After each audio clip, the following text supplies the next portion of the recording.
The vase shattered. Not because she dropped it, because Jae-hoon grabbed her wrist mid-reach and saw scars that made his blood freeze. Rope burns. Thick. Deep. The kind that told stories nobody survived intact. The kind that meant months of hell he didn't want to imagine. But his maid was standing here, alive, trembling, and the second their eyes met, she stopped breathing. Just stopped. Like her body remembered what happened when men noticed. Who did this to you? Wrong question. She broke. Knees hit marble, hands over her face, silent screaming. And Jae-hoon realized he'd just asked the one thing guaranteed to destroy her. That night, he'd hunt down the answer himself, and every man responsible would learn why the Atlanta underworld feared his name. Hey there, quick question.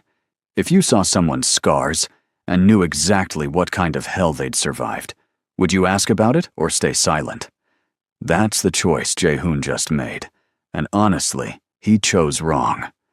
What do you think he should have done? Drop your answer and subscribe, because what happens next changes everything. Let's go. Jae-hoon didn't usually pay attention to the staff. They moved through his Atlanta penthouse like shadows, cleaning, organizing, disappearing before he could register their faces. But today, something made him look up from the contracts scattered across his desk.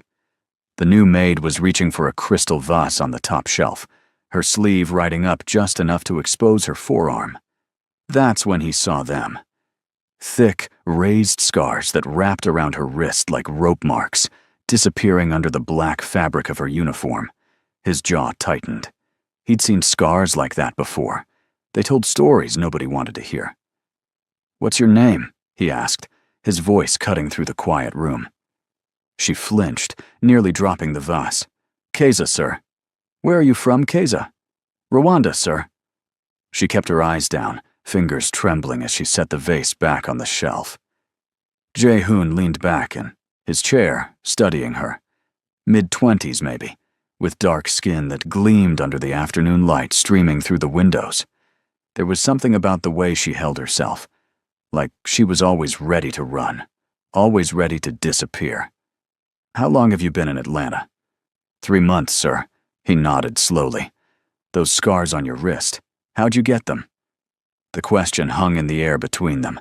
Keiza's shoulders went rigid, and for a moment, Jae-hoon thought she might bolt.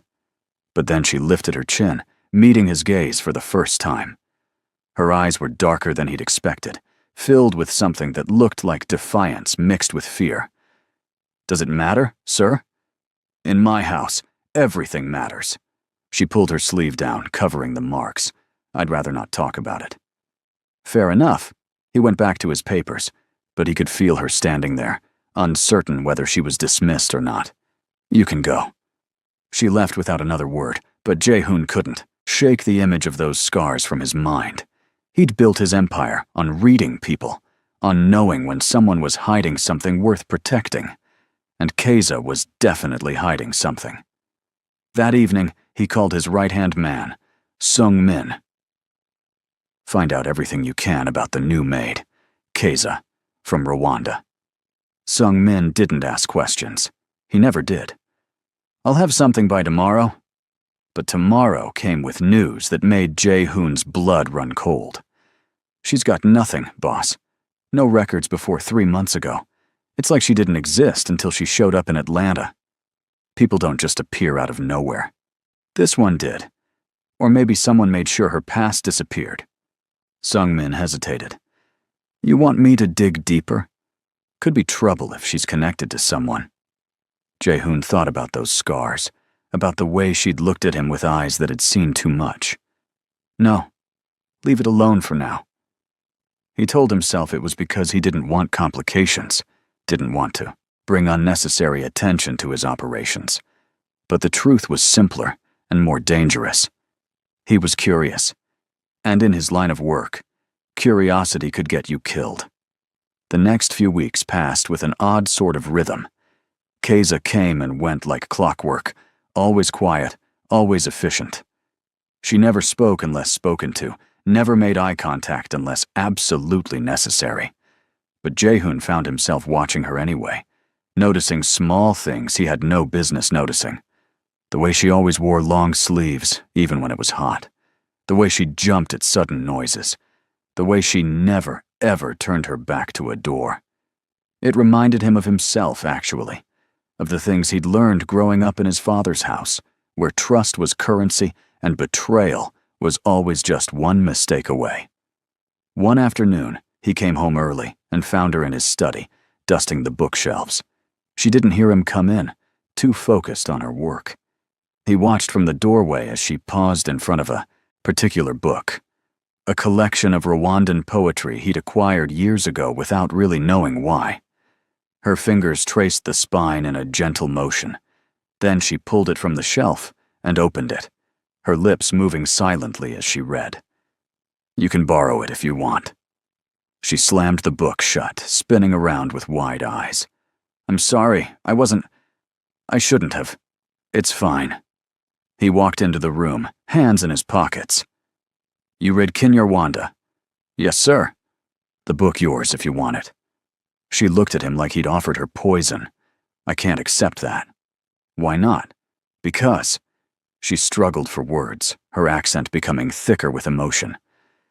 "Because people don't just give things away. There's always a price." Jaehoon felt something twist in his chest. Yeah, he understood that.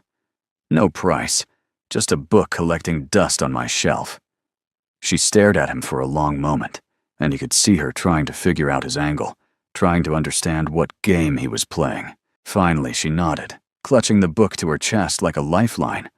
"Thank you, sir." "Jaehoon. You can call me Jaehoon when it's just us." "That wouldn't be appropriate, sir." "Probably not." He smiled slightly. "But I'm saying you can anyway." She didn't respond, just ducked her head and hurried past him, still holding the book like it might disappear if she let go. After that, things shifted between them. Not dramatically, not obviously. But there was something there now, some invisible thread connecting them in ways Jaehoon couldn't quite explain. He started leaving books out for her, poetry mostly, sometimes history.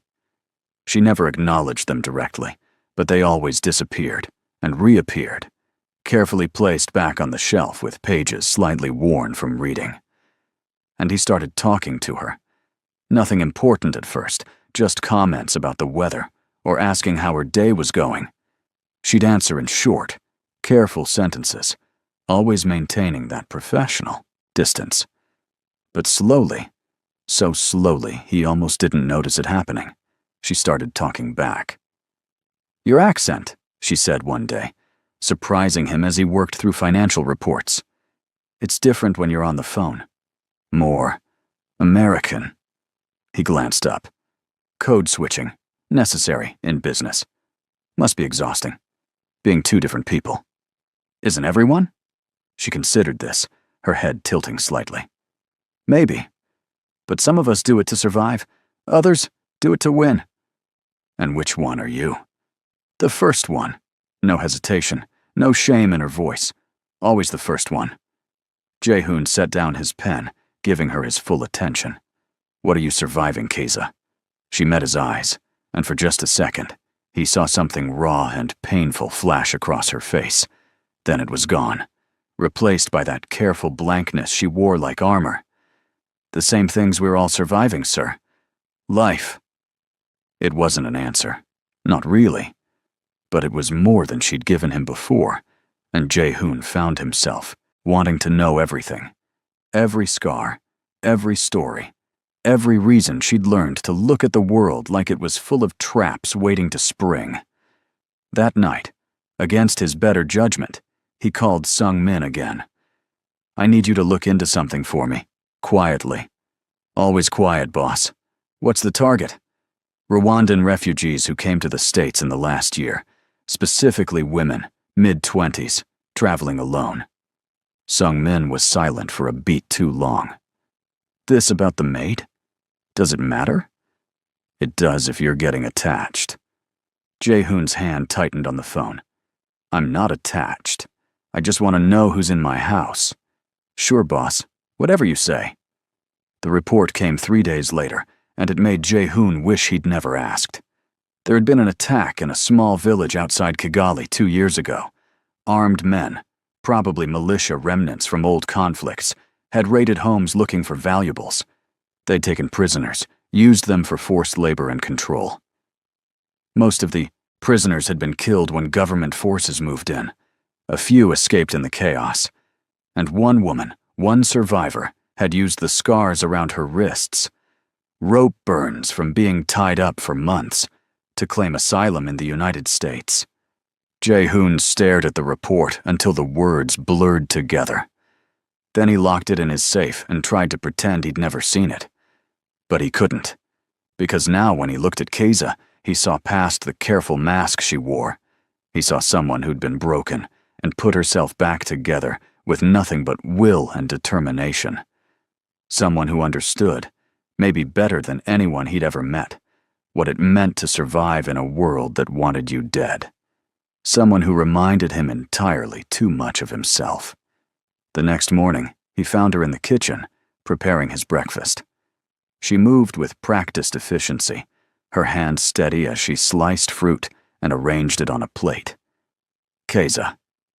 "Yes, sir?" "I need you to do something for me." She turned, wariness creeping into her expression. "What is it?" "Stop calling me sir. I've told you before that it's Jae-hoon. Just Jae-hoon. I'm not asking now." His voice was softer than the words suggested. "When it's just us, no formalities. Deal?"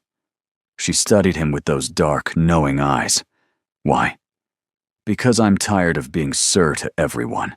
Because you're the only person in this house who looks at me like I'm human instead of a paycheck." He paused, the honesty surprising even himself. "Because I want to hear you say my name." The silence stretched between them, heavy with things neither of them knew how to say. Finally, Keiza nodded, so slight he almost missed it. "Okay. Jae-hoon." The way she said it, with her accent curling around the syllables, made something warm unfurl in his chest. Dangerous. This was getting dangerous. But Jae-hoon had never been good at walking away from danger. "Good." He picked up a piece of mango from the plate, the sweetness bursting on his tongue. "This is perfect, by the way. Thank you." She hesitated, then added, "My mother taught me." Before. She didn't finish, but she didn't have to. Jae-hoon understood the weight of before, the way it hung over everything, coloring the present with shadows of the past. "She taught you well." Keiza smiled, and it was small and sad and absolutely devastating. "She tried to teach me lots of things, how to cook, how to be patient, how to forgive." Her voice dropped to almost a whisper. "I only managed the first one. Patience and forgiveness are overrated anyway." "Is that what you tell yourself?" The question hit harder than it should have. Jae-hoon set down the mango, his appetite suddenly gone. "Every single day." They stood there in his kitchen, surrounded by marble countertops and expensive appliances that meant nothing. Two people who'd survived things they shouldn't have survived. And for the first time in longer than he could remember, Jae-hoon didn't feel quite so alone. Later that week, everything changed. Jae-hoon had been in a meeting with representatives from a rival organization, hammering out territory agreements and profit splits. It was routine, boring even, until his phone buzzed with a message from his security team. "Incident at the house. Handled, but you should come back." He made his excuses and left, driving faster than he should have through Atlanta traffic. By the time he reached the penthouse, his heart was pounding with a fear he didn't want to examine too closely. Sung-min met him at the door. "It's not as bad as it sounds." "What happened?" "Someone tried to break in through the service entrance, got past the first lock before the alarm triggered." Sung-min's expression was grim. "Thing is, boss, they knew the schedule, knew when the guard rotations changed. Inside job? Looking like it." Jae-hoon's mind raced through possibilities, through lists of people who had access, who might have reason to betray him. Where's Keza? In her room. She's pretty shaken up. She was in the kitchen when it happened. Saw the guy before the alarm went off. He took the stairs 2 at a time, not bothering to question why finding Keza was his first priority. Her room was at the end of the hall, a small space she kept meticulously clean. He knocked once, then pushed the door open when there was no answer. She was sitting on the bed, arms wrapped around herself, eyes fixed on nothing. She didn't look up when he came in. Keza. Nothing. He sat down beside her, careful to leave space between them. You okay? I saw his face. Her voice was hollow, distant. I saw him, and I froze. Like I was back there, back in that place, and I couldn't move, couldn't breathe, couldn't do anything but wait for it to happen again. Jae-hoon's hands clenched into fists. Did he hurt you? No. The alarm scared him off. She finally looked at him, and her eyes were wet with unshed tears. But he could have. I was right there, and he could have taken me, and I just stood there like someone who's been through trauma and had a normal human reaction to danger. He kept his voice steady, fighting the urge to find whoever had broken in and make them pay for putting that look on her face. You didn't do anything wrong. I'm supposed to be past this. It's been 2 years, Jae-hoon. 2 years, and I'm still human, still healing. He did something he'd never done before, reaching out to take her hand in his. Her skin was cold, trembling. Healing isn't linear. It's not a deadline you meet and then everything's fine. It's messy and complicated, and sometimes you take 10 steps back for every 1 step forward. She stared at their joined hands. How do you know that? Because I've been there. The admission came easier than it should have. Different trauma, same aftermath, same late nights wondering if you'll ever feel normal again. Do you? Feel normal? Sometimes. On good days. He squeezed her hand, gently. And sometimes, I still wake up expecting my father to walk through the door with a gun and a lecture about loyalty. Keza's eyes widened. Your father died 5 years ago, shot by someone he trusted. Jae-hoon smiled without humor. Ironic, really. He spent his whole life teaching me that trust was weakness, and it's what got him killed in the end. I'm sorry. Don't be. He wasn't a good man. He paused, then added. But he was my father, and I guess part of me still misses him sometimes. The idea of him anyway, even if the reality was something else entirely. They sat in silence, hands still clasped, 2 damaged people trying to figure out how to exist in a world that had tried to break them. Finally, Keza spoke. Thank you. For what? For not treating me like I'm fragile. For just being here. Jae-hoon stood up, reluctantly letting go of her hand. Get some rest. I'll have extra security posted tonight. Jae-hoon, he turned back. Would you mind staying? Just for a little while. She looked embarrassed, asking. I don't want to be alone right now. Every rational part of his brain screamed that this was a bad idea, that he was crossing lines he'd sworn never to cross. But the part of him that understood loneliness, that recognized a kindred spirit in her dark eyes, was louder. Yeah, I can stay. He pulled up a chair and sat by her bed, and they talked until the sun went down, about nothing and everything, about books and food and the strange beauty of Atlanta's skyline at night. And when she finally fell asleep, exhausted from fear and crying, Jae-hoon stayed right where he was, keeping watch like he could somehow protect her from all the monsters in the world, even though he knew he was probably one of them. The investigation into the break-in took 3 days, and what Sung-min found made Jae-hoon's carefully controlled world tilt sideways. It was Ji-won. Jae-hoon looked up from his desk, certain he'd heard wrong. My cousin? You're telling me my own blood tried to rob me? Not rob, gather intel. Sung-min dropped a folder on the desk. He's been feeding information to the Choi family for months. Schedules, security codes, business deals, everything. The betrayal shouldn't have surprised him. This was the life he'd chosen, the world he'd inherited from his father. Family meant nothing when money and power were on the table.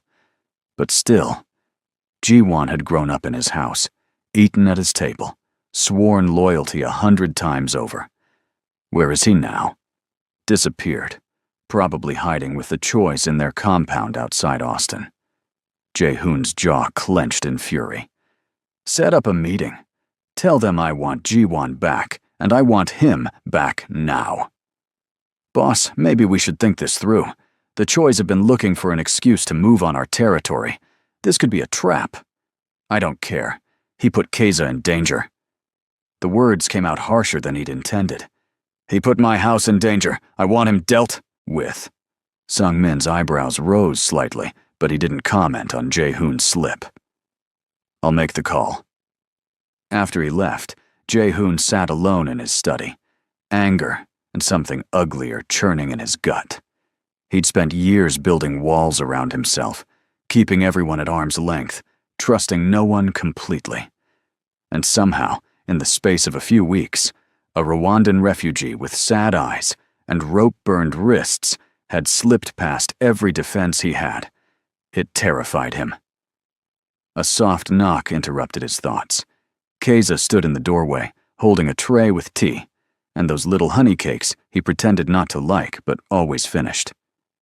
You've been in here for hours, she said quietly. Thought you might need something. I'm fine. You're clenching your jaw so hard I can hear your teeth grinding from the hallway. She set the tray down, her movements careful, practiced. What happened? He shouldn't tell her. It wasn't her problem, wasn't her world. But the words came anyway, tumbling out like he couldn't hold them back. It was my cousin, the break-in. He's been selling me out to a rival organization. Keza's hand stilled on the teapot. Family. In name only, apparently. I'm sorry. Betrayal from family cuts deeper than anything else. She poured the tea, steam rising between them. What are you going to do? Get him back. Make him answer for what he did. And then? Jae-hoon met her eyes. Then I'll do what needs to be done. She didn't flinch, didn't look away. Will it make you feel better? The revenge? Probably not. But it'll make me feel like I'm still in control, and sometimes that's enough. Keza sat down across from him, something she'd never done before. The casual intimacy of it, the way she made herself comfortable in his space, sent warmth through his chest. When I first got to America, she said slowly, I wanted revenge too. I had names, faces, plans for what I'd do if I ever found the men who hurt me. She wrapped her hands around her own cup, staring into the amber liquid. I spent months thinking about it, dreaming about it. It was the only thing that made me feel powerful. What changed? I realized that carrying all that hate was just another prison, different bars, same cage. She looked up at him. I'm not saying you should forgive him. Some things don't deserve forgiveness. But maybe there's a middle path between revenge and letting go. You're saying I should be the bigger person. I'm saying you should be the person who can sleep at night, whatever that looks like for you. Jae-hoon took a sip of tea, letting her words settle into the spaces between his anger. You're probably right. Probably. A small smile tugged at her lips. But I also know you're going to do what you're going to do, and nothing I say will change that. You know me that well already? Well enough to know you're stubborn and protective, and you don't let things go easily. Her smile faded. Just be careful, please. I don't want to lose. She stopped, the unfinished sentence hanging heavy in the air. I don't want to lose you. That's what she'd been about to say, and they both knew it. I'll be careful, Jae-hoon promised, and meant it in a way he'd never meant anything before. The meeting with the Choi family was set for the following Tuesday at a neutral location in Charlotte, North Carolina. Jae-hoon took Sung-min and 2 other men, leaving the rest of his security team to watch the house. To watch Keza, though he didn't say it out loud. The warehouse was exactly the kind of place where bad things happened.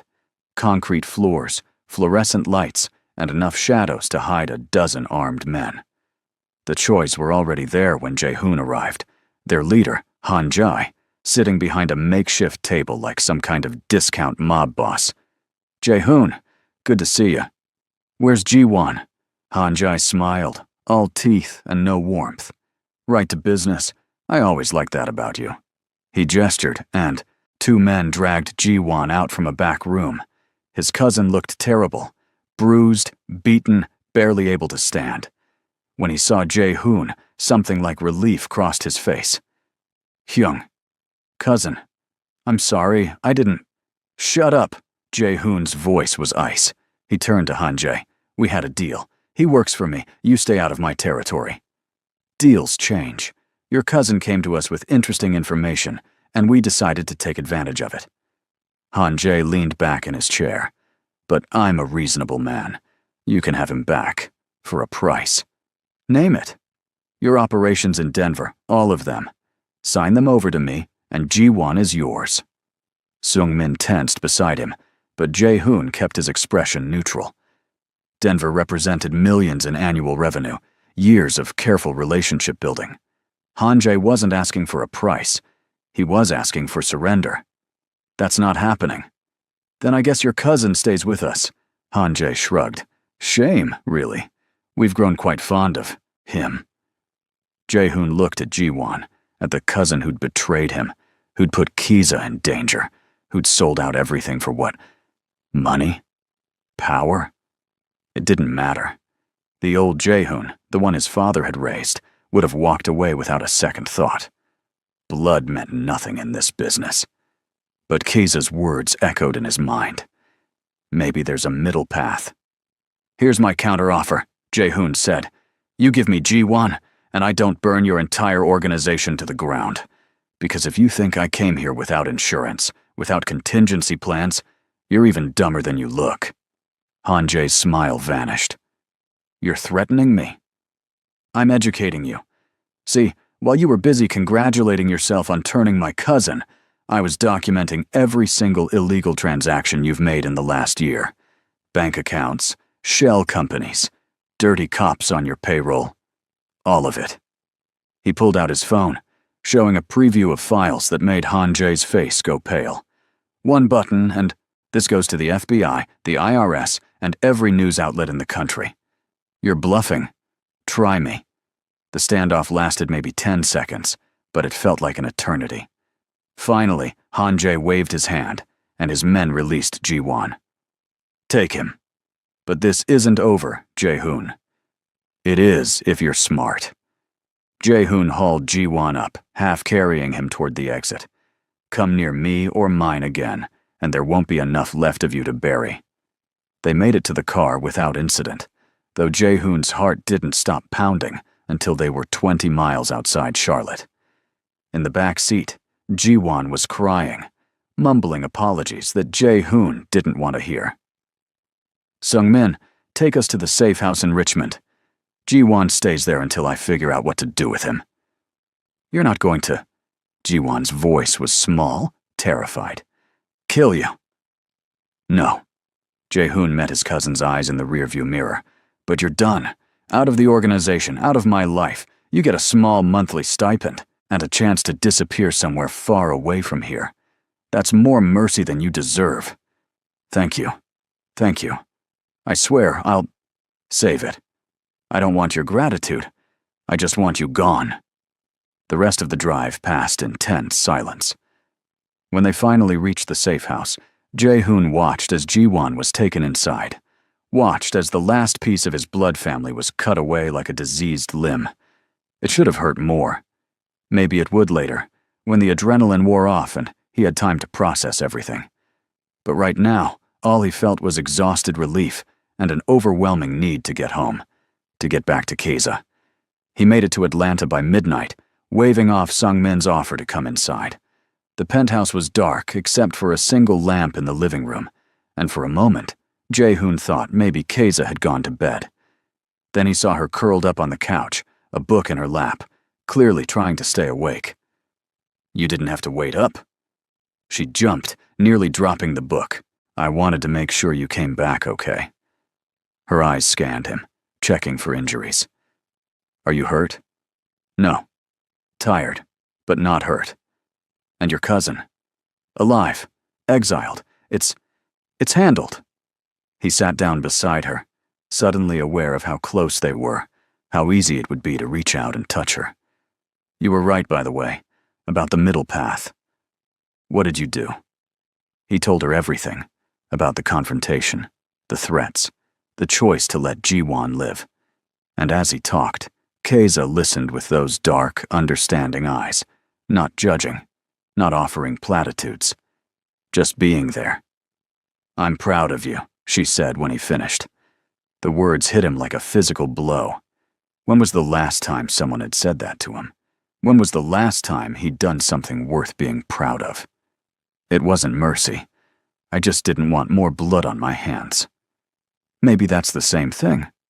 She reached out, her fingers brushing against his. "You chose to be better than what this life demands. That matters." Jae-hoon looked down at their hands, at the way her fingers fit against his like they belonged there. This was dangerous territory, crossing lines he'd sworn to maintain. But he was so tired of being alone, so tired of pretending he didn't feel what he felt. "Keiza, don't." She shook her head. "Don't say it. Not yet." "Why not?" "Because I'm scared. Because you're my employer, and I'm your employee, and there are 1,000 reasons this is a terrible idea." Her voice dropped to barely a whisper. "And because if you say it, if you make this real, I won't be able to pretend I don't feel it too." He should have pulled away, should have put distance between them, gone back to professional boundaries and safe emotional territory. Instead, he lifted her hand to his lips, pressing a gentle kiss to her knuckles. "Then I won't say it. Not tonight." Her breath caught, and for a moment, they just sat there, hands clasped, hearts pounding, balanced on the edge of something neither of them knew how to navigate. "You should get some sleep," Keiza finally said, though she didn't pull her hand away. "So should you." "In a minute. I just want to sit here a little longer." So they did, sitting in the lamplight, while Atlanta hummed outside the windows, two people who'd survived impossible things, trying to figure out if they were brave enough to survive falling in love. The next morning brought complications Jae-hoon hadn't anticipated. He was in the kitchen, attempting to make coffee, and failing spectacularly when his phone rang. Unknown number, which usually meant trouble. "Yeah?" "Jae-hoon Park?" A woman's voice, professional and cold. "Who's asking?" "My name is Claire Whitmore. I'm an immigration attorney, and I'm calling about Keiza Mukamana." Jae-hoon's blood turned to ice. "What about her?" "Her asylum case is being reviewed. There's a hearing scheduled for 2 weeks from now, and she needs legal representation. I was hoping we could meet to discuss." "What do you mean, reviewed? She already has asylum." "Temporary protected status, yes. But there's been a challenge filed by, well, that's something I'd rather discuss in person. Can you have Ms. Mukamana call me?" Jae-hoon wrote down the number, his mind racing. "I'll have her call you today." When he hung up, Keiza was standing in the doorway, her face pale. "How much did you hear?" "Enough." She wrapped her arms around herself. "I knew this was coming. They told me at the refugee center that my status might not be permanent, that someone could challenge it. But I hoped I had more time." "Who would challenge your asylum case?" She was quiet for so long he thought she might not answer. Then, in a voice so soft he almost missed it, "My husband." The word hit him like a punch to the gut. "Your what?" "Ex-husband, technically." Keiza sank into a chair, looking smaller than he'd ever seen her. "We were married when I was 18. Arranged by our families, traditional, I thought. I thought it would be okay. But he was cruel, controlling. When the militia came, when they took me... She stopped, breathing hard. He told them where to find me. He helped them because I'd tried to leave him a month before. Jae-hoon felt rage building in his chest, hot and dangerous. He's here, in America. He came 6 months ago, business visa. I didn't know until I saw him in a grocery store in Buckhead last month. Her hands were shaking. He found me, Jae-hoon. He knows where I am, and now he's trying to get my asylum revoked so he can force me to go back with him. That's not gonna happen. You don't understand. He has money, connections. He's already twisting the story, telling officials that I lied on my application, that I wasn't really in danger. And technically, she laughed, the sound bitter and broken. Technically, he's right. I left out the part about him being complicit because I was ashamed, because I thought no one would believe me. Jae-hoon knelt in front of her, taking her trembling hands in his. Listen to me. You're not going back. You're not going anywhere. I don't care how much money he has or who he knows. You're safe here. You can't promise that. Watch me. He pulled out his phone, dialing Sung-min. I need you to find everything on someone. Names. What's his name? Nkubito. Olivier Nkubito. Jae-hoon repeated it into the phone. Everything. Bank records, visa status, where he's staying, who he's meeting with. I want his whole life in a file by end of day. On it, boss. When he hung up, Keiza was staring at him with something like wonder and fear mixed together. Why are you doing this? Because you matter to me, because nobody gets to hurt you and walk away from it. He hesitated, then added quietly.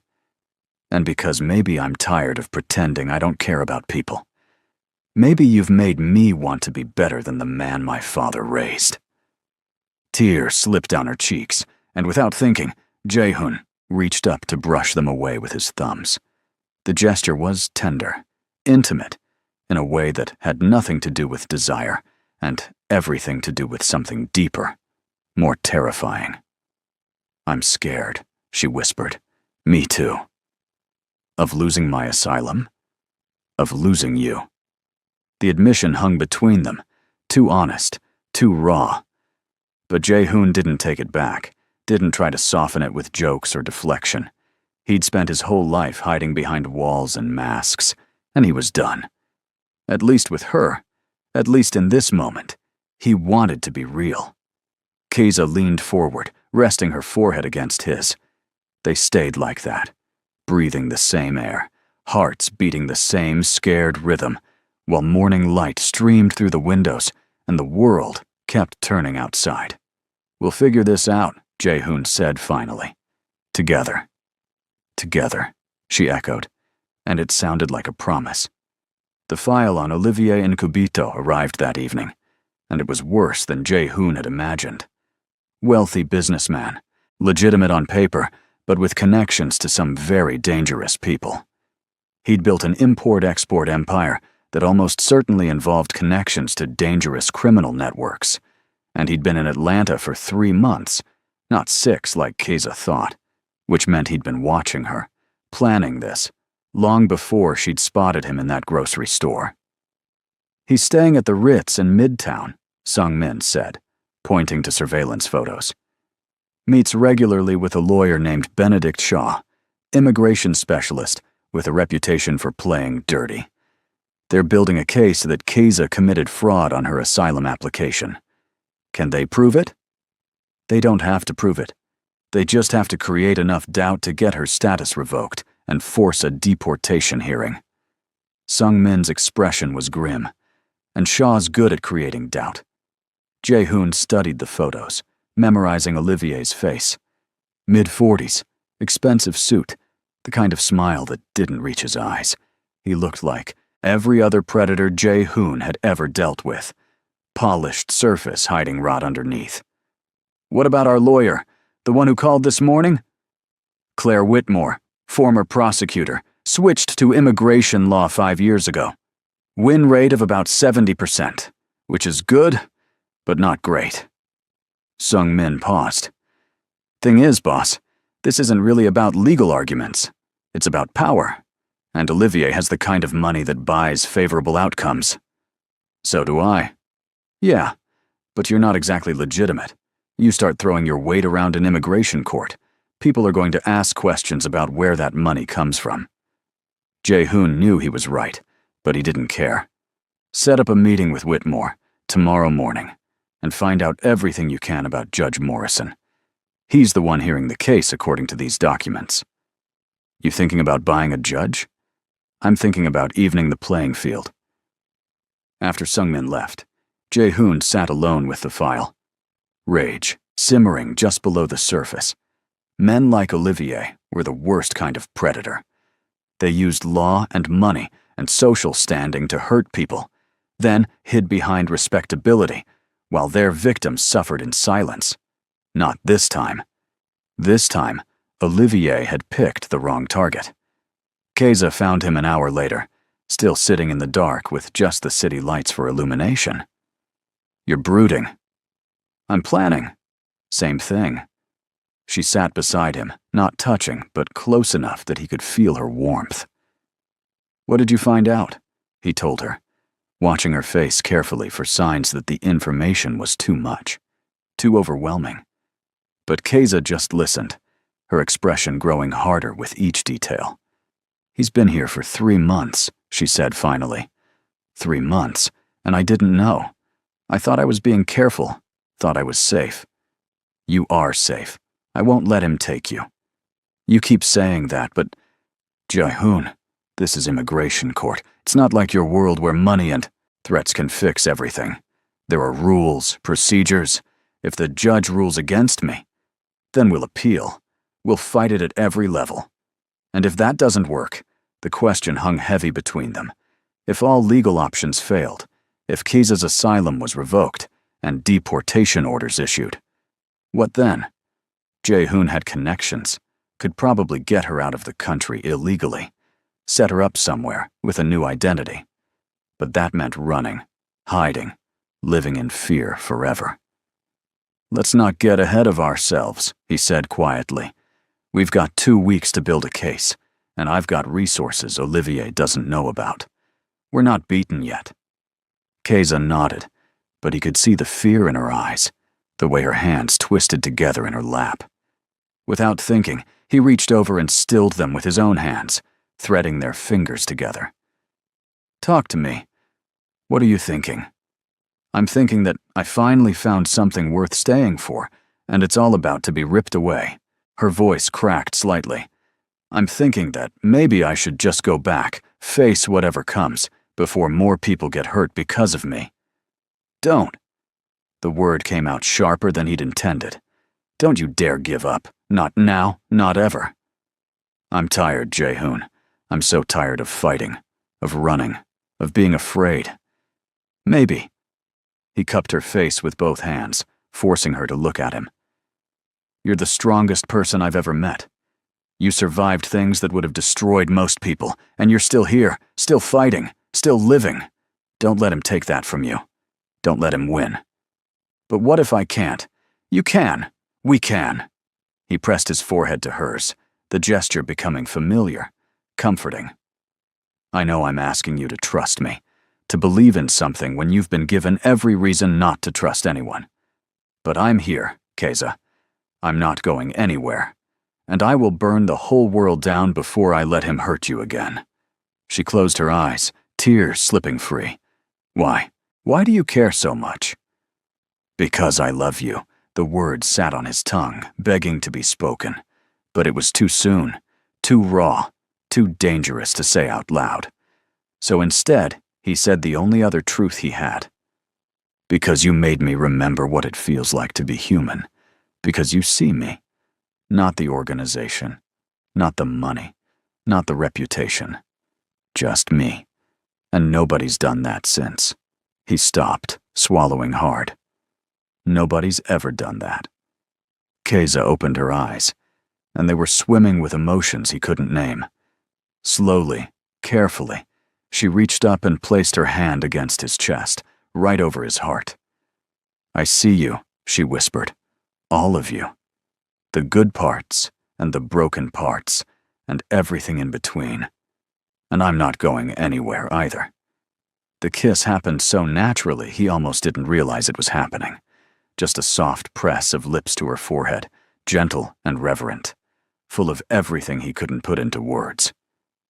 Keza sighed against him, her hands clutching his shirt, like he was the only solid thing in a tilting world. They stayed like that for a long time, holding each other in the darkness, taking comfort in heartbeats, and shared warmth and the simple fact that they weren't alone anymore. Finally, Keza pulled back, wiping her eyes. We should probably get some sleep. Big day tomorrow with the lawyer. Probably. But neither of them moved, neither wanting to break the spell of this moment. Jae-hoon? Yeah? Thank you. For caring. For fighting. For... She smiled, sad and sweet. For seeing me too. After she left, Jae-hoon sat in the darkness and made a decision. He was going to protect Keza, no matter the cost. And if that meant revealing things about himself he'd kept hidden, using methods he'd sworn to avoid, crossing lines he'd never thought he'd cross. So be it. Some things were worth the risk. She was worth the risk. The meeting with Claire Whitmore happened in a conference room at her downtown office. She was younger than Jae-hoon, expected, maybe early 30s, with sharp eyes that missed nothing. Mr. Park, Ms. Mukamana, thank you for coming. She gestured to chairs. I've reviewed the challenge to your asylum status, Keza, and I'm not going to lie. It's concerning. How bad? Keza asked, her voice steady despite the fear Jae-hoon could see in her eyes. They're claiming you omitted material facts from your application, specifically that you were married to Mr. Nkubito, and that he's disputing your account of events in Rwanda. They've got affidavits from people who claim the attack on your village wasn't as severe as you described, that you left voluntarily. That's a lie, all of it. I believe you. But belief isn't proof, and in immigration court, the burden is on you to prove your case. Claire leaned forward. I need you to tell me everything, even the parts you left out before, especially those parts. So Keza told her story again, this time including all the painful details she'd omitted from her original application. About the arranged marriage, the abuse, the escape attempt that had led Olivier to betray her to the militia. About the months of captivity, the things done to her and the other prisoners that she could barely speak about without her voice breaking. Claire took notes, her expression neutral, but her jaw tight. When Keza finished, the lawyer sat back. This is what we should have had from the beginning. With this information, we can build a much stronger case. But I lied on my application, Keza said. By omission, maybe. But still. You omitted details about your marriage, yes. But you didn't lie about the persecution, the danger, or your fear of returning. Those are the material facts for asylum. Claire's expression softened slightly. I've seen this before, Keza. Victims often leave out the most painful parts of their stories because they're ashamed, or scared, or traumatized. Courts understand that. So we have a chance? We have more than a chance. We have a case. Claire turned to Jae-hoon. But I need to ask, what's your involvement here? You're listed as her employer, but this feels like more than professional concern. Jae-hoon met her eyes. It is more. I care about what happens to her. Romantic involvement could complicate things. So could standing by and watching someone I care about get destroyed by a system that's supposed to protect her. Claire studied them both, then nodded slowly. Okay. Just be prepared for Shaw to use your relationship against us. He'll paint it as Keza using you for protection, as evidence of unstable character, or something equally ridiculous. Let him try, Jae-hoon said coldly. I've dealt with sharks before. After the meeting, they drove back to the penthouse in silence. Keza stared out the window, watching Atlanta blur past, lost in thoughts Jae-hoon could only guess at. You okay? He asked finally. I don't know. Maybe? She turned to look at him. Having to tell all of that again, to lay out every horrible thing that happened. It brought it all back. Like I'm still there, still trapped. Jae-hoon reached over, taking her hand. You're not there. You're here, with me, and you're safe. Am I, though? Because it feels like Olivier's reach is everywhere, like he's always going to find a way to hurt me. Not this time. This time, you've got someone fighting back. She squeezed his hand. I'm not used to having someone on my side. It's strange. Good strange. But strange. They spent the rest of the day preparing for the hearing. Claire sent over a list of documents they'd need, people who might be willing to testify on Keiza's behalf.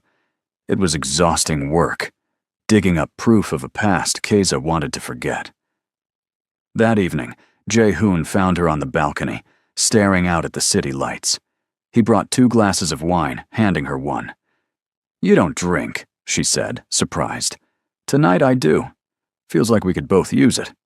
They stood side by side, sipping wine and watching the world below. After a while, Keiza spoke. Tell me about your father.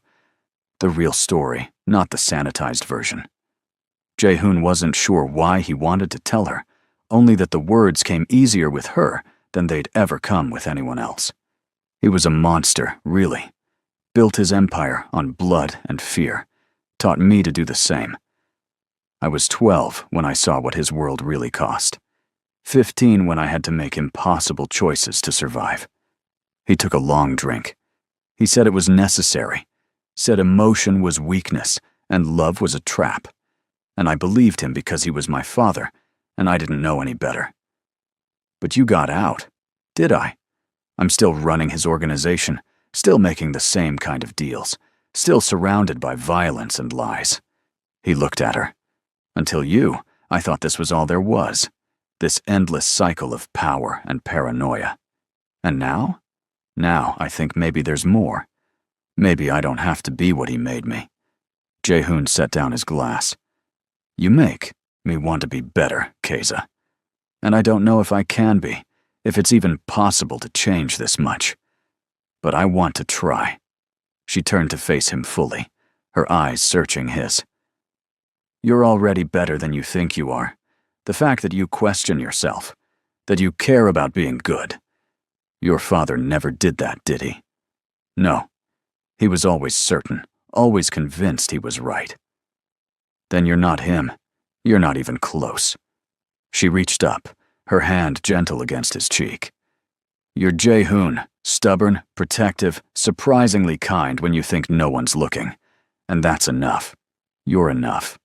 Something in his chest cracked open at those words, some ancient wound he'd been carrying since childhood. Before he could think better of it, he pulled her into his arms, holding her close while the city sparkled below and the night air wrapped around them. I don't deserve you, he murmured into her hair. Good thing it's not about deserving then. It's about choosing, about showing up, about fighting for what matters. She pulled back just enough to look at him. And you showed up for me, Jae-hoon. That's everything. He kissed her forehead, soft and lingering, pouring all the feelings he couldn't say into the gesture. And when they finally went inside, they fell asleep on the couch together, hands intertwined, finding peace in proximity. The next week was a blur of preparation and anxiety. Claire worked tirelessly on the case, while Sung-min kept tabs on Olivier's movements. They discovered he was meeting with immigration officials, probably greasing palms and spinning his narrative. But Jae-hoon had his own connections, his own ways of applying pressure. 3 days before the hearing, everything changed. Sung-min called at 2 in the morning, his voice urgent. We've got a problem, big one. What happened? Olivier's not working alone. He's got backing from a Korean organization out of Los Angeles, the Kim family. Jae-hoon went cold. The Kims were old rivals, had been trying to push into his territory for years. Why would they care about Keiza? They don't, but they care about you. Word is, they found out about your relationship with her and decided to use it against you. They're funding Olivier's legal team, providing resources, all to destabilize your position. So this was never about Keiza. It was about getting to me. Looks like it. And boss, there's more. They've got evidence of some of your less legal activities. They're threatening to leak it to the feds if you interfere with the asylum case. Jae-hoon's mind raced. If the Kims exposed him, it wasn't just his freedom at risk. It was everyone who worked for him, everyone who depended on him. But if he backed off, Keza lost everything. Not a choice, really. It had never been a choice. Let them leak it. I'm not abandoning her. Boss, think about this. I have. Get me a meeting with the Kims leadership. Tomorrow, I'll handle this myself. When he hung up, Keza was standing in the doorway, having heard enough to understand. You can't sacrifice everything for me. Watch me. Jae-hoon, please. This is exactly what they want. They're using me to destroy you. Then we'll be destroyed together. Because I'm not letting you face this alone, and I'm done letting fear dictate my choices. He crossed to her, taking her hands. My whole life, I've played it safe, kept my distance, protected myself above all else. And I'm tired of it. I'm tired of being alone in a world full of people. You changed that. You made me feel alive again. Made me remember what it's like to care about something more than survival. So no, I'm not backing down. Not now, not ever. Tears streamed down her face. What if we lose? Then we lose. But at least we'll lose fighting, standing together instead of apart. He pulled her close, pressing a kiss to the top of her head. I love you, Keza. I should have said it before, should have been brave enough to admit it. But I'm saying it now. I love you, and nothing the Kims or Olivier or anyone else does will change that. She looked up at him, eyes shining. I love you too. So much it terrifies me. Good. We can be terrified together. They held each other while the dawn broke outside, two people who'd found something worth fighting for in each other. And when morning came, Jae-hoon went to war. The meeting with the Kim family took place in a private room at an upscale restaurant in Buckhead. Jae-hoon went alone, despite Sung-min's protests, because this wasn't about intimidation or muscle. This was about making them understand the cost of their interference. David Kim, the organization's current head, was waiting with his brother Michael and their lawyer. They looked confident, comfortable, like men who'd already won. Jae-hoon, good of you to come. Let's skip the pleasantries. You're backing Olivier Incubito, using him to get to me. Why? David smiled. Business. Your territory in Denver has been very profitable, and we'd like a piece of it. When we discovered your attachment to the Rwandan woman, it seemed like an elegant solution. You back off, we help Olivier, everyone gets what they want. Except Keza.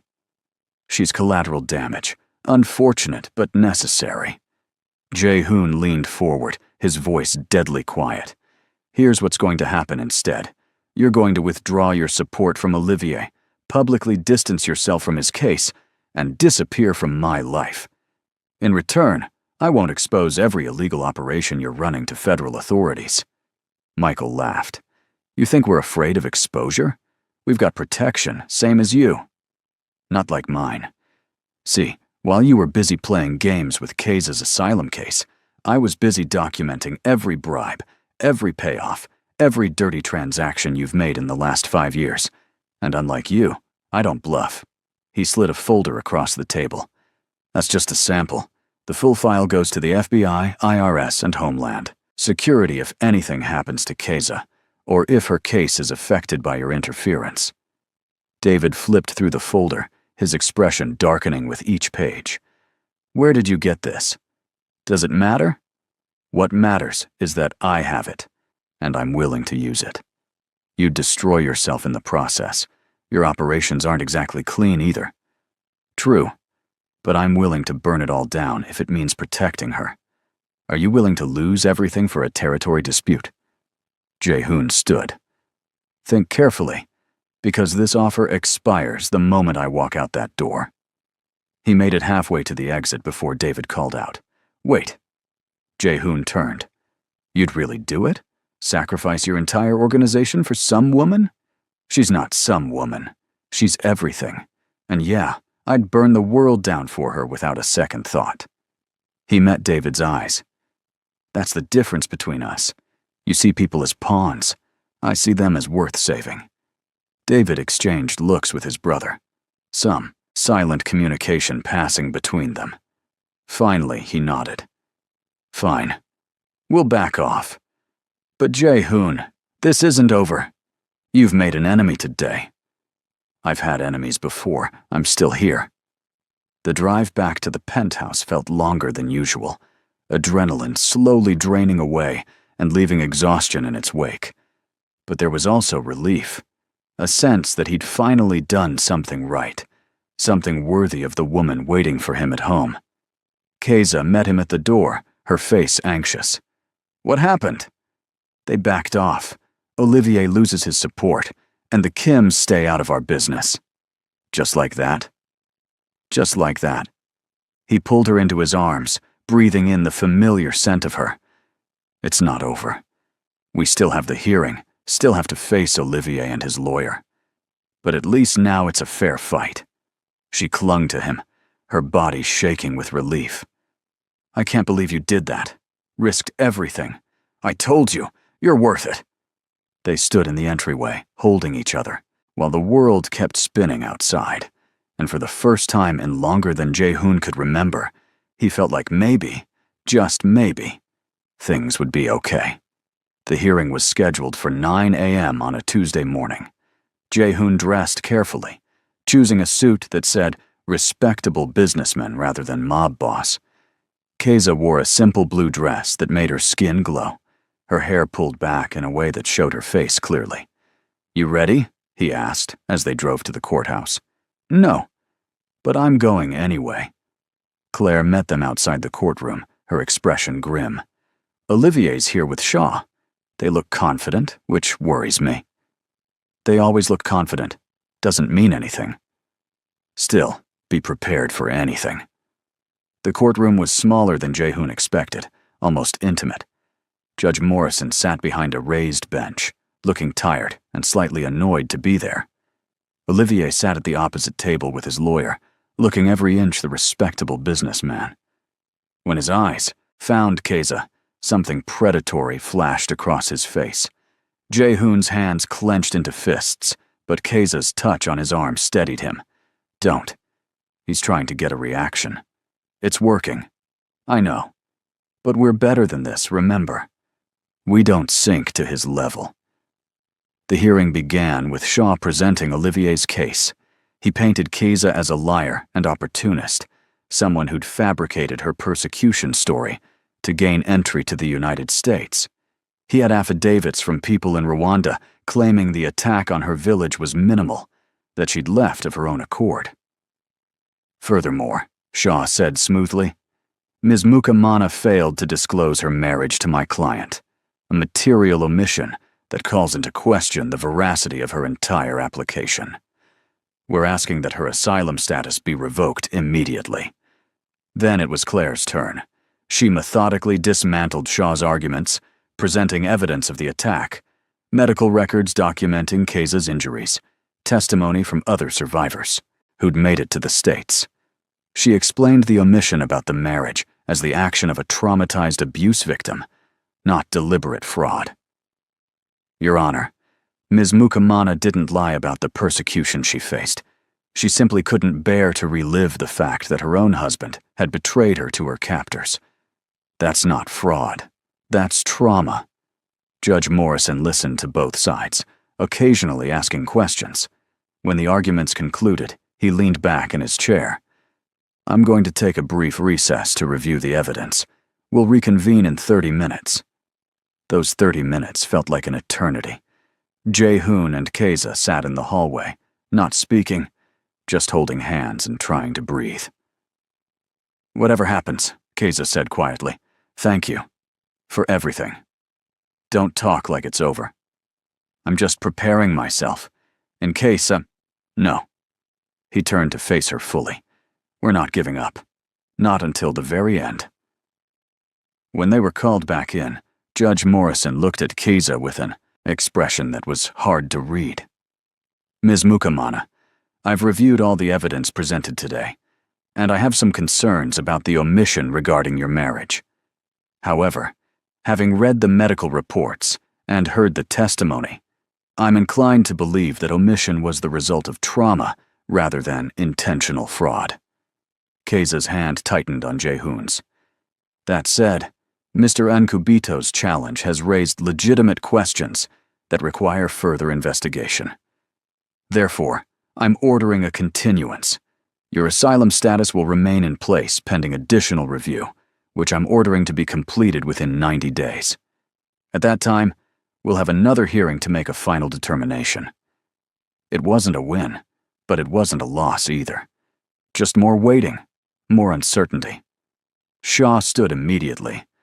Your Honor, we object. The evidence clearly shows. Your objection is noted and overruled, Mr. Shaw. This hearing is adjourned. Outside the courthouse, Claire looked relieved. That was actually the best outcome we could have hoped for. Morrison is giving us time to build an even stronger case. So, we're safe for now? For 90 days, yes. But we need to use that time wisely. She looked at Keza. I'll need more documentation, more witnesses if possible. People who can corroborate your story beyond what we already have. I'll get you whatever you need, Jae-hoon said firmly. After Claire left, Jae-hoon and Keza stood on the courthouse steps, watching people stream past on their way to their own legal battles. 90 days, Keza said. 3 months to prove my whole life isn't a lie. We'll do it. We'll find everything we need, and then some. She leaned against him, exhausted. I just want it to be over. I want to stop looking over my shoulder, stop waiting for the other shoe to drop. I know. He pressed a kiss to her temple. But until then, you've got me. Every single day, you've got me. The next few weeks settled into a new normal. Claire worked on gathering additional evidence, while Sung-min kept eyes on Olivier, making sure he didn't try anything outside the legal system. And Jae-hoon learned what it meant to actually be in a relationship. They'd never officially defined what they were to each other, but it didn't matter. The labels felt unimportant compared to the reality of shared mornings and late-night conversations, of cooking together and falling asleep with their fingers intertwined. One evening, Keza was making Rwandan food. Ibihaza, a dish her mother had taught her before everything fell apart.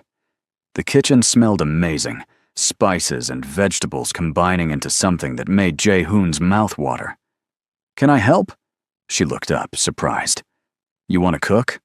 I want to learn. This is important to you, so it's important to me.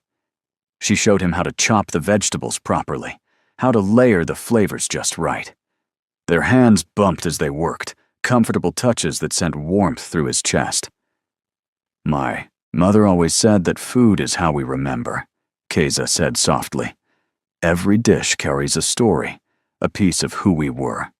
Tell me about her. Your mother. Keza smiled, sad but genuine. She was strong, stronger than anyone I've ever known. She survived the genocide in the 90s, rebuilt her life from nothing, raised 3 children mostly alone because my father died when I was young. She stirred the pot slowly. She taught me that survival isn't just about staying alive. It's about staying human, about holding on to the things that make life worth living. Like food. Like food, like stories, like love. She met his eyes. She would have liked you, I think. She always said strength without kindness is just brutality, but kindness without strength is just weakness. You have both. The compliment settled over him like a warm blanket. I wish I could have met her. Me too, Keza's voice cracked slightly. She died in the attack, trying to protect me, trying to fight them off if I'd just stayed hidden like she told me to. Hey. Jae-hoon turned her to face him. Don't do that. Don't blame yourself for surviving. But she died because of me. She died protecting what she loved most. That's not your fault. It's a testament to how much she cared about you." He brushed a tear from her cheek. "And I think she'd be proud of you, of how you've survived, how you've built a life here, how you haven't let the trauma destroy who you are." Keza nodded, unable to speak. Jae-hoon pulled her into his arms, holding her while she cried for the mother she'd lost, for the life that had been stolen from her. And when she finally pulled back, he kissed her forehead gently. "Thank you," she whispered. "For what?" "For letting me be sad, for not trying to fix it or make it better, just for being here." They finished cooking together, and the ibihaza turned out perfect. As they ate, Keza told him stories about her childhood, about growing up in a country still healing from genocide, about dreams she'd had before everything fell apart. "I wanted to be a teacher," she said. "I loved books, loved learning, loved the idea of helping kids discover the world through education. You still could. Once all this is settled, maybe. But I'm different now. That girl who wanted to teach, she died in that village with my mother. Or maybe she's just changed, adapted, become someone stronger." Jae-hoon reached across the table, taking her hand. "You don't have to be who you were before. You can be whoever you want to be now." She smiled. "Who do you want to be, Jae-hoon? If you could be anyone, do anything?" It was a question nobody had ever asked him before. His father had dictated his path, the organization had cemented it, and he'd never thought to question whether it was what he actually wanted. "I don't know," he admitted. "For so long, I've just been what I needed to be to survive, to succeed. But lately, I've been thinking about doing something different. Something that actually helps people instead of just enriching myself." "Like what?" "Maybe legitimate business. Use the money I've made to build something real, something legal." He paused. "Maybe work with refugees, help people like you who are trying to start over." Keza's eyes widened. "You'd do that? For you? I'd do anything." The moment hung between them, full of possibility and promise. Then Keza stood, walking around the table to sit in his lap, her arms around his neck. "I love you," she said simply. "I love who you are, and who you're becoming, and every complicated piece in between." Jae-hoon kissed her cheek, then her other cheek, gentle touches that made her smile. "I love you too, more than I knew I could love anything." They stayed like that, wrapped in each other while the city hummed outside, two people finding healing in unexpected places. The 90 days passed faster than Jae-hoon wanted. Claire assembled an impressive case, more witnesses, more documentation, expert testimony about trauma, and why victims often omit painful details. They even found the doctor who'd first treated Keza when she escaped, who could testify about her injuries and psychological state. But Olivier wasn't backing down either. He brought in his own experts, people who questioned Keza's credibility, who suggested she was manipulating the system. The second hearing was more intense than the first. Shaw hammered at Keza during cross-examination, trying to trip her up, to make her contradict herself. But she held firm, answering each question with quiet dignity. When it was Olivier's turn to testify, Jae-hoon had to physically restrain himself from reacting. The man lied so smoothly, painting himself as a concerned husband, trying to save his troubled wife from her own delusions. "I love Keza," Olivier said, his voice dripping with false sincerity. "I just want to bring her home, get her the help she needs." Jae-hoon wanted to shout, to call him out for the monster he was. But Keza's hand on his arm kept him grounded. Finally, after hours of testimony, Judge Morrison called for a recess to make his decision. This time, the wait was even worse, because they knew this was it. No more continuances, no more delays. Whatever Morrison decided would stand.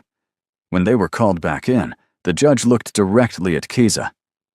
"Ms. Mukamana, I've considered all the evidence presented over the course of these hearings. While I have concerns about the initial omission regarding your marriage, I'm persuaded by the medical and psychological expert testimony that this omission was the result of trauma rather than intentional fraud." He paused. "Furthermore, the evidence of persecution you've faced is overwhelming and credible.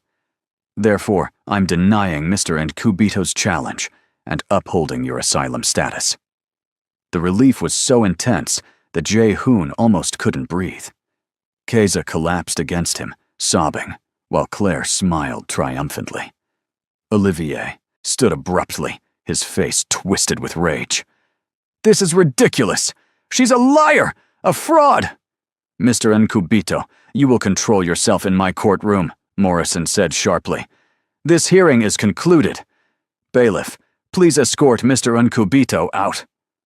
As Olivier was led away, still protesting, he locked eyes with Keza one last time. This isn't over. But it was. Jae-hoon made sure of it.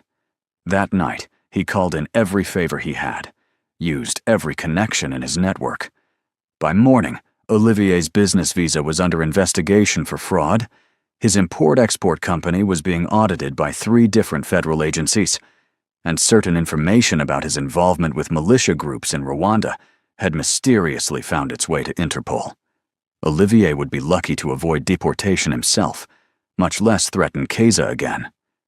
When Sung-min reported that Olivier had fled the country, presumably back to Rwanda to avoid prosecution, Jae-hoon felt something release in his chest. It was done. She was safe. He found Keza on the balcony, her favorite spot for thinking.